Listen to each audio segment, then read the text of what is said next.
दोस्तों, ये कहानी एक ऐसी खूबसूरत लड़की की है जिसके साथ हर कोई लड़का अपनी प्यास बुझाना चाहता है। लेकिन वो लड़की जब पहली बार किसी लड़के के साथ घपाघप करती है तो वो लड़का अपने सभी दोस्तों को उस लड़की की गुफा का स्वाद चखाने लगता है। कहानी में ट्विस्ट तब आता है जब उस लड़की को भी ये सब करने की लत लग जाती है। तो चलिए देखते हैं उस लड़की का ये शौक उसे कैसे हालत में लाकर छोड़ता है। तो कमरे की कुंडी लगा लो और हाथ गाड़ी चलाने के लिए तैयार हो जाइए। कहानी की शुरुआत में हम मेलिसा नाम की एक खूबसूरत लड़की को देखते हैं। मेलिसा अपनी दादी और अपनी माँ के साथ ही रहती थी। मेलिसा अपनी दादी से बहुत प्यार करती है क्योंकि मेलिसा की मोम मेलिसा के ऊपर ज्यादा ध्यान नहीं देती थी और भी हमेशा अपने काम में बिजी रहती है। वही एक दिन मेलिसा जब अपने रूम में खुद को खुश कर रही होती है तभी मेलिसा की मोम वहाँ आ जाती है। इससे मेलिसा का काम बिगड़ जाता है। मेलिसा की मोम मेलिसा को जल्दी से तैयार होकर स्कूल जाने के लिए कहती है। अगले सीन में हम मेलिसा को उसकी फ्रेंड मेरी के साथ स्कूल पार्टी में देखते हैं जहाँ मेलिसा के सभी क्लासमेट आए हुए थे। वहीं मेलिसा की नजर रोनी नाम के एक लड़के पर पड़ती है। रोनी भी मेलिसा का ही क्लासमेट होता है। दरअसल मेलिसा रोनी को पसंद करती थी लेकिन रोनी मेलिसा पर ज्यादा ध्यान नहीं देता है। वही मेलिसा जब पुल के पास बैठी होती है तभी कोई पीछे से आकर मेलिसा को धक्का दे देता है। इससे मेलिसा पानी में गिर जाती है। मेलिसा को तैरना नहीं आता था इसलिए वो पानी में डूबने लगती है लेकिन तभी रोनी वहाँ आकर मेलिसा को बचा लेता है। इसके बाद रोनी मेलिसा को लेकर एक जगह जाता है और मेलिसा से कहता है, मैं तुम्हें स्विमिंग सीखना चाहता हूँ लेकिन तुम्हें रोजाना यहाँ अकेले ही आना होगा। दरअसल रोनी मेलिसा के ताजा संतरे देखकर उनका मजा लेना चाहता था इसलिए वो धीरे धीरे मेलिसा के करीब आने लगता है। मेलिसा भी रोनी को पसंद करती थी इसलिए वो रोनी को अपने पास आने से रोक नहीं पाती। रोनी इसी मौके का फायदा उठाकर मेलिसा से कहता है, अगर तुम मुझसे सच्चा प्यार करती हो तो तुम्हें मेरे गन्ने का जूस पीना होगा। तो मेलिसा भी बिना सोचे रोनी के गन्ने का मजा लेने लगती है। इसके बाद रोनी पूरे मजे के साथ मेलिसा की गुफा में धमाके करता है। काम खत्म होने के बाद रोनी मेलिसा को बिना कुछ कहे उसे वही अकेला छोड़कर चला जाता है। ये देखकर मेलिसा को बहुत दुख होता है। अगले दिन जब मेलिसा स्कूल में जाती है तो उसे वहाँ रोनी कहीं दिखाई नहीं देता है और ना ही रोनी ने मेलिसा से कोई बात की थी। इसी तरह से कुछ दिन बीत जाते हैं। मेलिसा अभी तक रोनी को नहीं भूली थी इसलिए वो पूरा दिन उसके बारे में ही सोचती है। वही एक दिन मेलिसा की फ्रेंड मेरी उसे बताती है, रोनी आज एक क्लब में गया है। मेरी की बात सुनकर मेलिसा बहुत खुश होती है और वो मेरी के साथ रोनी से मिलने के लिए उसी क्लब के पहुँच जाती है। मेलिसा वहाँ रोनी को ढूंढने लगती है लेकिन तभी रोनी की नजर मेलिसा के ऊपर पड़ जाती है और वो मेलिसा के पास आता है। रोनी मेलिसा को अपने साथ ड्रिंक करने के लिए कहता है। वो दोनों जब आपस में बात कर रहे होते हैं अभी वहाँ रोनी का एक दोस्त भी आ जाता है और वो रोनी के सामने मेलिसा की खूबसूरती की तारीफ करने लगता है। तो रोनी अपने फ्रेंड को वहाँ से जाने के लिए कहता है तो वो भी उन दोनों को अकेला छोड़कर वहाँ से चला जाता है। रोनी मेलिसा से कहता है, तुम तो अब काफी बड़ी हो चुकी हो। मेलिसा के बड़े बड़े तरबूजों को देखकर रोनी का माहौल बन गया था इसलिए वो मेलिसा से कहता है, मुझे तुमसे अकेले में बात करनी है। तो मेलिसा भी रोनी की बात मान जाती है क्योंकि वो उससे प्यार करती थी। इसके बाद रोनी मेलिसा को लेकर अपने घर आ जाता है। घर आने के बाद रोनी मेलिसा के करीब आता है तो मेलिसा भी अपने आप पर कंट्रोल नहीं कर पाती है और दोनों मिलकर एक दूसरे का पानी निकालने लगते हैं। काम खत्म होने के बाद मेलिसा रोनी से कहती है, मैं तुमसे बहुत प्यार करती हूँ। लेकिन रोनी मेलिसा की बातों पर ध्यान नहीं देता है क्योंकि रोनी को बस मेलिसा की गुफा में धमाके करने से मतलब था इसलिए वो मेलिसा को उसकी बातों का जवाब नहीं देता और चुपचाप वहाँ से चला जाता है। वही अब मेलिसा भी डिसाइड करती है रोनी जिस तरीके से उसके साथ खेल रहा है वो भी दूसरों लड़कों के साथ ऐसा ही करेगी। उसे भी अब किसी की फीलिंग को नहीं समझना है। दूसरी तरफ हम मेलिसा की दादी को देखते हैं जो अब काफी बीमार रहने लगी थी इसलिए मेलिसा की मोम उन्हें हॉस्पिटल में एडमिट होने के लिए कहती है। दरअसल यहाँ उनका ध्यान रखने के लिए कोई नहीं था। मेलिसा को जब इस बारे में पता चलता है तो मेलिसा बहुत दुखी होती है क्योंकि वो अपनी दादी के बिना घर में अकेले नहीं रह सकती थी। मेलिसा जब इस बारे में अपनी मोम से बात करती है तो मेलिसा की मोम मेलिसा की कोई बात नहीं मानती और इसी बात को लेकर उनके बीच बहस होने लगती है। अगले दिन मेलिसा जब मेरी के साथ होती है तो उसे वहाँ एक आदमी मिलता है जो काफी देर से मेलिसा की तरफ ही देख रहा था। मेलिसा भी उस आदमी को देखकर उसकी तरफ इशारा करती है तो वो आदमी मेलिसा के पास आकर बैठ जाता है। मेलिसा उस आदमी को अपने बड़े बड़े तरबूज दिखाकर अपनी तरफ अट्रैक्ट करती है लेकिन जब वो आदमी मेलिसा को टच करने लगता है तो मेलिसा मेरी के साथ वहाँ से उठकर चली जाती है क्योंकि मेलिसा ने अब ये डिसाइड किया था उसे बस सामने वाले की फीलिंग का मजाक उड़ाना है और रोनी ने भी उसके साथ ऐसा ही किया था। वही मेलिसा जब अपने घर आती है तो वो वहाँ अपनी दादी को देखती है जब अब हॉस्पिटल से वापस आ गई थी। मेलिसा अपनी दादी को देखकर बहुत खुश होती है। मेलिसा की दादी जब मेलिसा के चेहरे को देखती है तो उन्हें समझ आ जाता है मेलिसा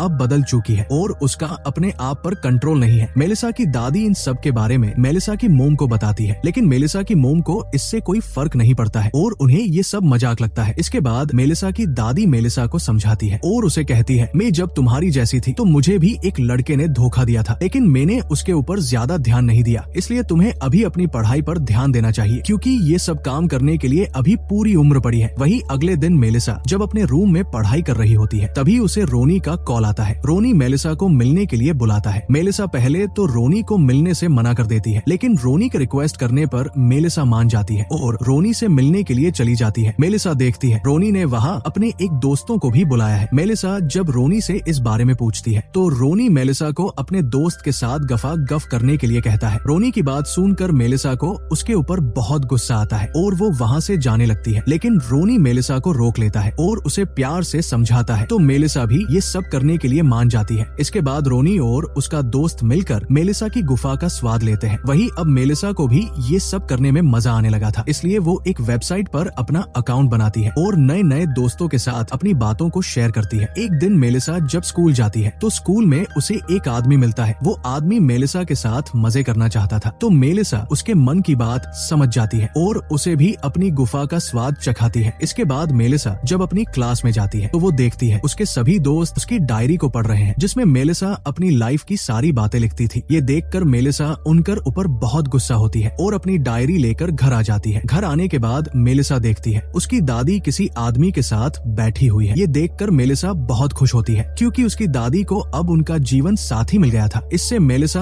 अपने मन में सोचती है काश मुझे भी कोई इतना प्यार करता जिससे मैं शादी कर सकती। अगले दिन मेलिसा जब अपने स्कूल जा रही होती है तभी मेरी मेलिसा के पास आती है और उससे माफी मांगती है क्योंकि मेरी नहीं मेलिसा की डायरी क्लास के सभी बच्चों को दिखाई थी, लेकिन मेलिसा मेरी की कोई बात नहीं सुनती और वहाँ से चली जाती है। थोड़ी आगे जाने पर मेलिसा को सीनू नाम का लड़का मिलता है। दरअसल सीनू भी मेलिसा का ही क्लासमेट था और वो काफी टाइम से मेलिसा को पसंद करता है, लेकिन उसने आज तक मेलिसा को कुछ नहीं बताया। सीनू जब मेलिसा को अपने दिल की बात बताने ही वाला था तभी मेलिसा को रोनी के एक दोस्त का कॉल आ जाता है और वो मेलिसा को मिलने के लिए बुलाता है तो मेलिसा भी उससे मिलने के लिए चली जाती है। इसके बाद रोनी का दोस्त मेलिसा को आंखों पर पट्टी बांधकर उसे एक जगह लेकर जाता है जहाँ पहले से ही रोनी के बहुत सारे दोस्त होते हैं जो मेलिसा का ही वेट कर रहे थे। मेलिसा के वहाँ आते ही रोनी के सभी दोस्त मिलकर मेलिसा की गुफा में धमाके करने लगते हैं। इससे मेलिसा को भी बहुत मजा आता है। दूसरी तरफ हम मेलिसा की मोम को देखते हैं जो मेलिसा के रूम में आती है और उसकी डायरी पढ़ने लगती है। इससे मेलिसा की मोम को मेलिसा के सारे कारनामों के बारे में पता चल जाता है, लेकिन तभी मेलिसा की मोम को कॉल आता है और वो जल्दी से हॉस्पिटल में आ जाती है। यहाँ आने के बाद उन्हें पता चलता है मेलिसा की दादी की मौत हो चुकी है। इससे मेलिसा की मोम बहुत दुखी होती है। रात के समय मेलिसा जब घर आती है तो मेलिसा की मोम उससे उसकी डायरी के बारे में पूछती है तो मेलिसा अपनी मोम को सारी बातें बता देती है कि उसने अभी तक किन किन लोगों के साथ गफागफ किया है। मेलिसा की बात सुनकर उसकी मोम रोने लगती है और उसे कहती है सब मेरी वजह से हुआ है क्योंकि मैंने कभी तुम्हारे ऊपर ध्यान नहीं दिया। अपनी मोम की बातें सुनकर मेलिसा को भी बहुत दुख होता है और वो अपने किए पर बहुत पछताती है। अब खुद को बदलने के डिसाइड करती है। इसी तरह से कुछ दिन बीत जाते हैं। मेलिसा अब पूरी तरह से बदल चुकी थी और उसने सारे गंदे काम छोड़ दिए थे। एक दिन मेलिसा जब अपने स्कूल में जाती है तो उसे वहाँ रोनी दिखाई देता है। रोनी अपने दोस्त के साथ लड़ाई कर रहा होता है क्योंकि उसके दोस्त ने उसे बताए बिना मेलिसा के साथ मजे किए थे। इसके बाद रोनी मेलिसा से बात करने के लिए उसके पास आता है, लेकिन मेलिसा रोनी से कोई बात नहीं करती और वहाँ से चली जाती है। थोड़ी देर बाद मेलिसा के पास सीनू आता है और वो मेलिसा से अपने दिल की बात कहता है और मेलिसा को अपनी बनाई हुई कुछ पेंटिंग दिखाता है जिसे देखकर मेलिसा